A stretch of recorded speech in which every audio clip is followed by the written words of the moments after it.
Hello there. So today I'm going to be talking about the books that I read in January. I'm still trying to figure out how I want to do these videos because I usually end up reading anywhere between like 10 to 15 books in a month, and it varies. Some months it'll only be like 7, some months it'll be 5, or there was November last year I read 1 book, but that was my wedding month, so that's understandable. I'm not sure how to cram little synopsises of each book when there's like 10 to 15, but we're just gonna go ahead and plunge in. Let me pull up my list here. So far, today is the 30th, and I'm almost done with another book. Let me go ahead and grab this. It takes talent to do that and not spill your tea. So far this month, I have read 1, 2, 3, 4, 10, 11, 12 books. No, I've read 12. I'm almost to 13. I will probably finish this one today. A bunch of these books this month have been by Louis L'Amour. I've just been on a Louis L'Amour kick, and I've noticed that there's almost a theme, a repeating cycle. I feel like at the end of every year, I go back to reading a bunch of Louis L'Amour, and I just haven't gotten through that phase yet, which I'm not complaining about. I love Louis L'Amour. He's a phenomenal writer. He primarily writes Western stories, and those, to be honest, are my favorites. He does have some collections of short stories where they're more modern day, with like airplanes and like machine guns and modern things. I do prefer his frontier type stories set somewhere in the 1800s.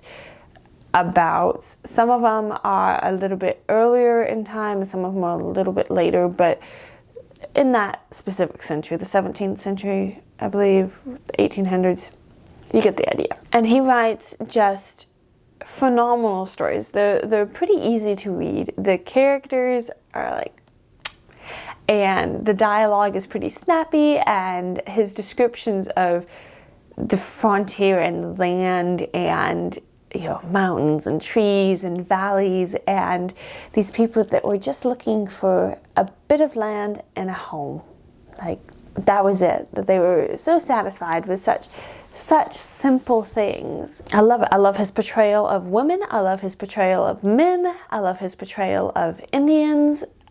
All of it. One of his very common things that comes up in a lot of his different stories is where he talks about that we as humans can't really judge the Indian for their way of life because they have no idea of our concepts of morals and right and wrong, and theirs is just a different lifestyle. That doesn't mean it's wrong per se.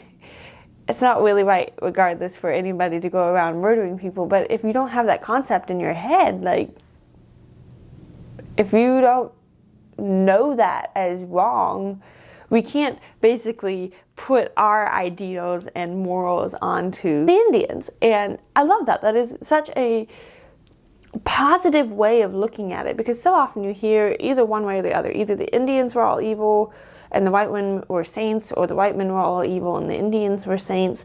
And I love how he has such a realistic portrayal of what life was. And yes, it's romanticized slightly, but he talks about it, how horrifically difficult it was. Like, you could die as a cowboy, you could die so many different ways. Rather, just out there, you could get dragged off of your horse, you could get gored by cows, you could get killed by Indians, you could get stuck and not have water and die due to lack of water. You could have an accident and just starve to death. Like, the number of different ways that people could just die so easily. Life was so rough in the West. I love how he portrays it, and he's a very good writer, and I do heartily recommend pretty much any of his stories. But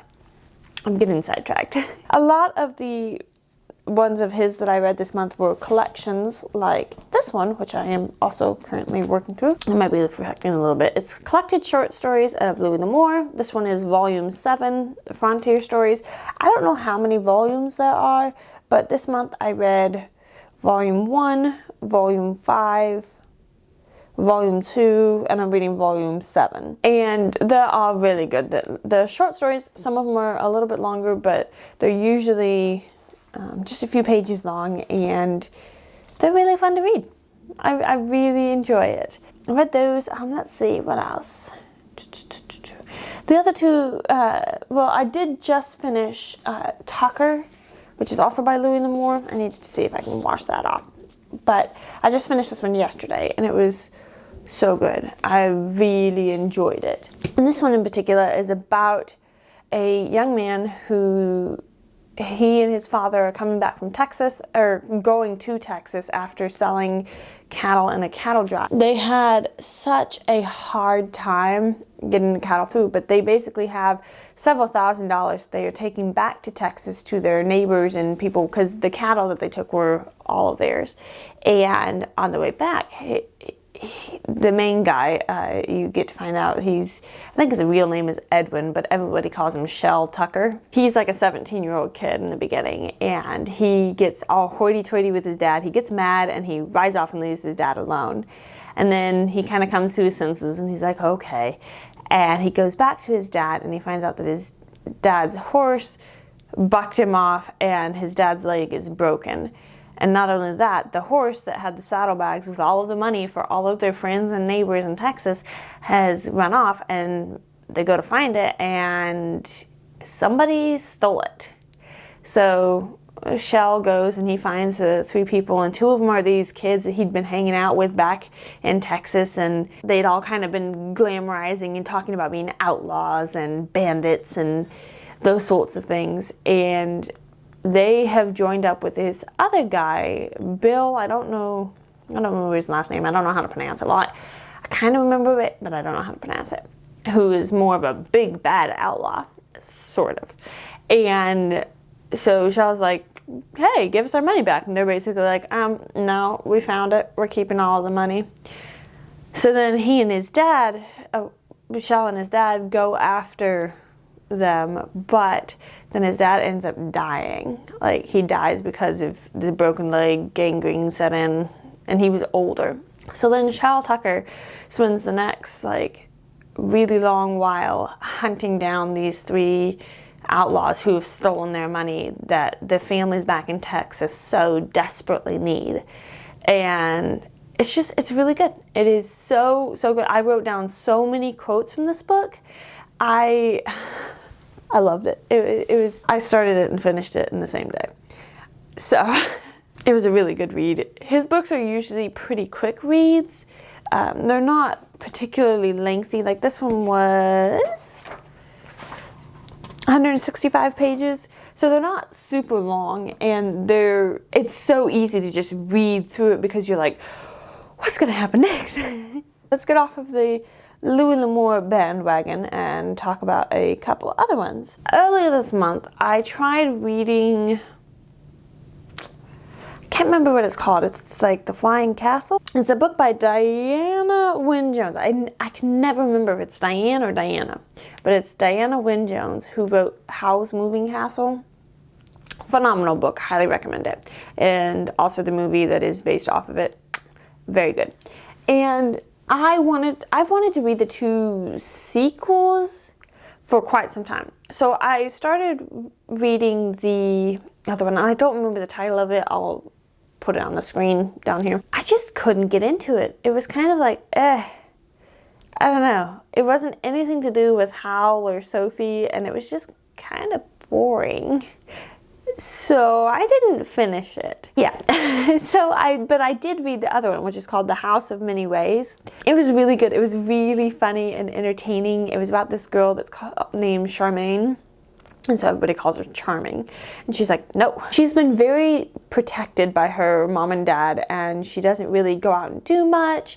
And then her great aunt decides that she's going to house sit for her great aunt's great uncle or something. Like, it's kind of funny. So she goes to go house sit for him, and it's just a mess. Like, this house is a mess because the uncle was very, very sick, and so he had to be taken away by elves to be healed, and he was just super sick. So, but it comes to find out, her uncle, the uncle dude that's sort of her uncle, it's we're gonna call it her uncle, he is like a magician, a wizard, and so the house has all sorts of different things where it's like you walk through the living room into the kitchen, but to get to the bedrooms, when you come back out of the kitchen, you have to immediately turn left, and then there will be another hallway with the bedrooms. So the house is like all topsy-turvy every which way. Parts of it go back in time, parts of it lead to the city, and so she's like never been able to be around magic at all, and she's just like, what is going on? Then there's this other little wizard boy, I think his name is Peter, I can't remember off the top of my head, but he shows up and he's like helping her clean the kitchen, which is a mess, and wash all of the laundry, and he's like really clumsy, and he has to have tie strings all around his fingers to remember which way to go. It's really funny. And then Hal and Sophie show up, and it's pretty entertaining. I did enjoy it. It was a very quick and easy read, and it was really fun. I liked how it portrayed Hal and Sophie's relationship, because the main character was Charmaine, and so Hal and Sophie are more of like secondary characters, but it's just really fun to read about them and their dynamic. Like, I enjoyed it. It was really good. It like I said, pretty easy, pretty chill, and it was just good, which the other sequel I didn't care for. It starts off with some carpet seller guy in some, I don't remember if it specified which country he lives in, but some country, and he buys a flying carpet and ends up finding this girl, and I was just like, not really interested in you. You're kind of a boring character. So I didn't finish it. One of the books that surprised me the most this month was The Snow Child by Eowyn Ivey. I really liked this book. I heard about it on Darling Dussie's channel, and I'll link her channel down below. And I was like, okay, this sounds pretty interesting. The premise of it is that it's the story of this older couple who moved to Alaska, and they are really struggling, and then one day this child shows up running through the woods, and it changes their lives. And oh, it is heartbreaking and bittersweet and happy, and I loved it. Like, I almost started crying at work. And so then I had to like put it down, and I finished it on my break when I was at the park, and I did start crying. Like, oh, it was so good. It was so good. It was sad, but hopeful at the same time. And the descriptions of Alaska, and I've wanted to visit Alaska for years, like so long. And so it was so much fun to read about like the Alaskan frontier and the wilderness and the harsh beauty of it. And the portrayal of the couple, like, it is not very common for stories to talk about older couples that actually like each other still and are still in love with each other. And I love how raw and real it is, where Mabel and Jack, the main characters, like, they're really struggling. Like, in the beginning of the book, like, it's not much of a spoiler because it happens within the first like chapter. Mabel almost like tries to commit suicide, and it doesn't work, and then she realizes, she's just like, what am I doing? Like, what? And so she goes home and fixes dinner and does everything. But like, in the beginning, they are so hurting, and you get to kind of see how they're so incredibly lonely, but then you get to watch them kind of fall back in love with each other. And like, they were still in love with each other, but they were able to show it and communicate it and be more united. And I loved it. I loved it so much, because that's just not very common. Like, you don't read stories about it. It's all the young love and initial romance, and it's just, you don't read about older people that still like each other, which is so sad. But this book was just, I want to buy it now. I want to own it because I just got it from the library, and it was really good. I'm going to be having a review blog post of it go up, so I will link that down below when I have that up. But I do recommend it. It is hard sometimes, like I said. It has a bit of a bittersweet ending, but it's hopeful.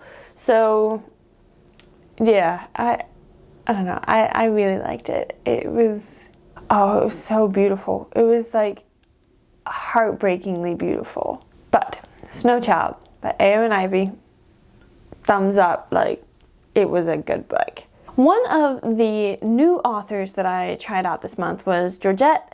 I believe that's how you pronounce her name. And I also heard about her on Darling Dusty's channel, and she writes a lot of Regency era type romances. She's fun. Like, her books are really fun. I think I read 2 of them this month. No, I read 3. I read a collection of short stories, then I read The Reluctant Widow and Venetia. And Venetia is the one that I read most recently, and it was so good.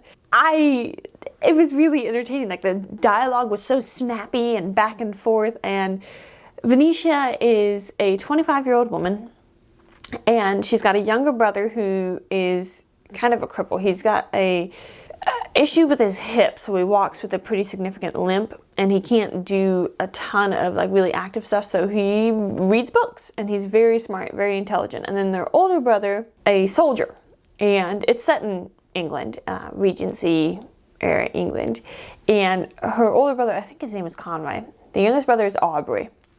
And her older brother is supposed to be the one that is running the estate after their father died, but he's incredibly selfish and thinks only of himself, and so he's off doing his soldier thing and leaves all of that to his 25-year-old sister.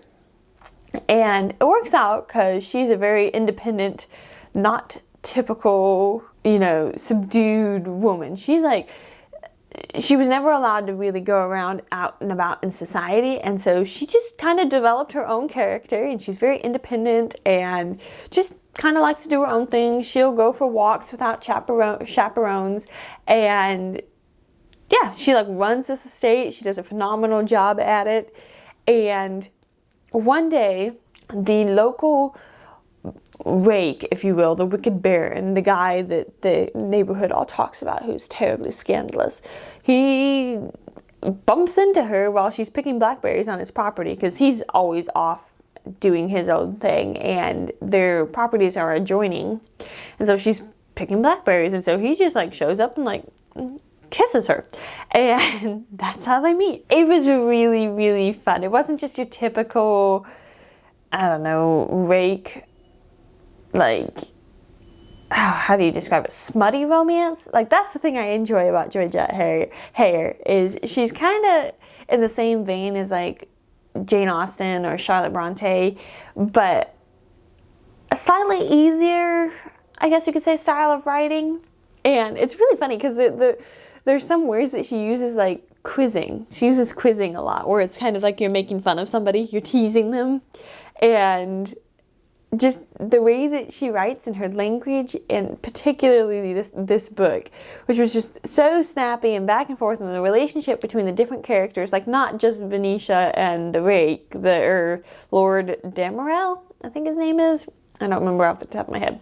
And a rake is typically, in case you don't know, a scandalous gentleman who gets about the town and, kind of a party boy type of a thing.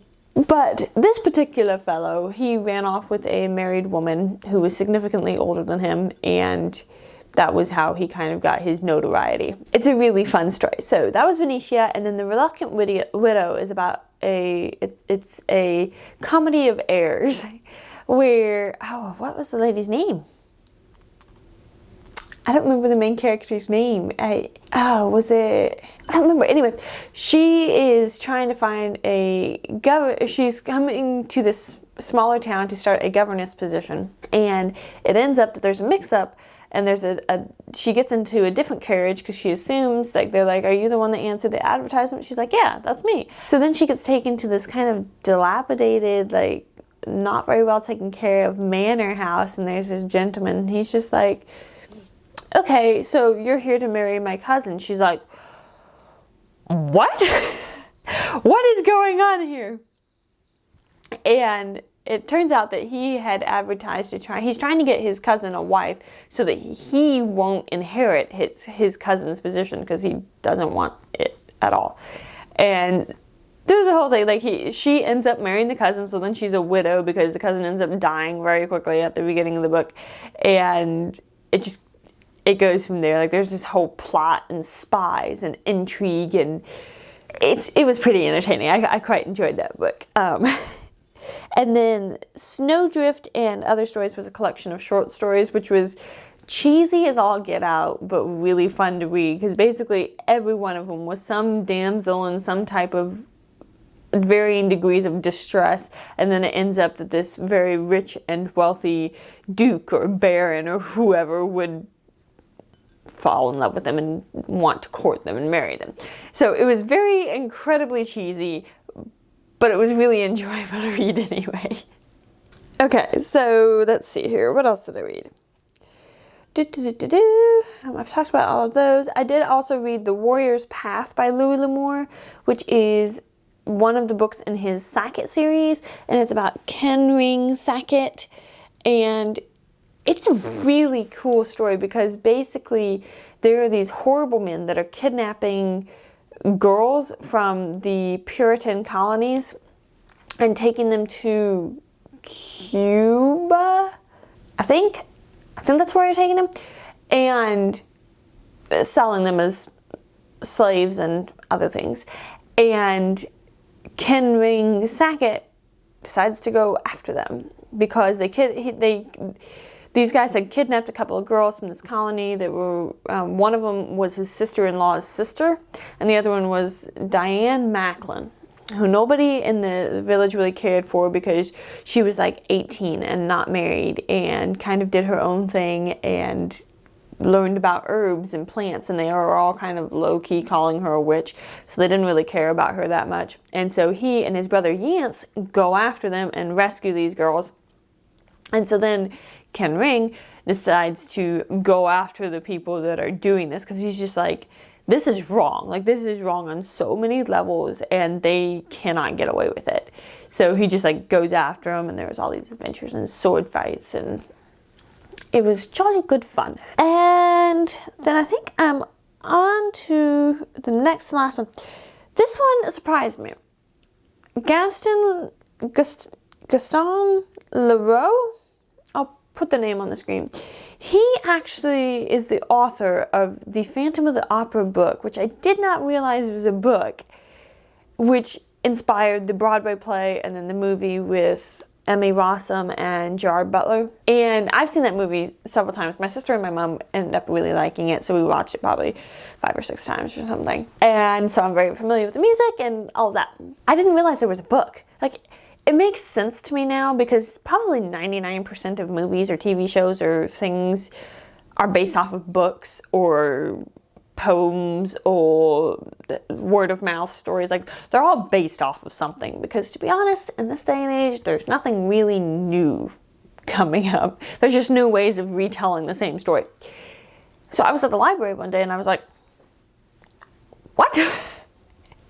And it's the Phantom of the Opera book. And so I grabbed that, but then next to it was The Mystery of the Yellow Room, which is a detective novel by the same guy, Gaston Leroux. I apologize. I'm pretty sure it's a French name. I should have asked Micah how to pronounce it, but I forgot. He's taking French. He knows French. Some French. And The Mystery of the Yellow Room is like a Sherlock Holmes, Dr. Watson style of story, and it's about this younger journalist guy who ends up figuring out this mystery because, okay, this lady, she gets assaulted and attacked, and she's screaming in her room, and her door is locked, so her dad and their servant can't get into it, and when they get in, nobody's there. nobody's there. And so there's the mystery of the yellow room. Like, how did she get attacked if nobody was in there and nobody could have gotten out? And so this journalist kid, Jonathan? I don't remember. Because they always go by his last name, and trust me, I'm not going to try and pronounce his last name. Because again, French. I would butcher it like at so many levels. But he ends up solving the mystery, and it's a good old-fashioned like whodunit type story, and I had no idea until the end. I've read enough Agatha Christie and Sherlock Holmes at this point that I can start kind of guessing and pinpoint. I'm like, oh, it's you, isn't it? You're the one that did it. And so I can kind of figure out. I had no idea by the end of this book. Like, it's a pretty short book. Like, the one that I had was just like a little short book. It did have relatively small print, but it was just a fun whodunit type story. And so if you like mysteries, because it wasn't technically a murder mystery, because, well, people did die, but it wasn't originally a murder mystery. If you like those sorts of stories, really recommend it. It was pretty good. And then the last one that I'm going to talk about today is this, Penguins and Other Seabirds by Matt Seabell. And I love this book, and I'm going to buy it. This is a library copy, but I'm going to buy it. And I've got to set my tea down. Can you safely sit there? Okay. It is a fun, short little book. I also just finished this one yesterday with these adorable illustrations and then like a little blurb about each different type of like seabird. And I love the art style. Like, it's so pretty. Like, let me see. There's one in here that I really liked. Oh, that one's interesting looking. This one's really cute. It's a smew. I don't know if it's going to focus on that.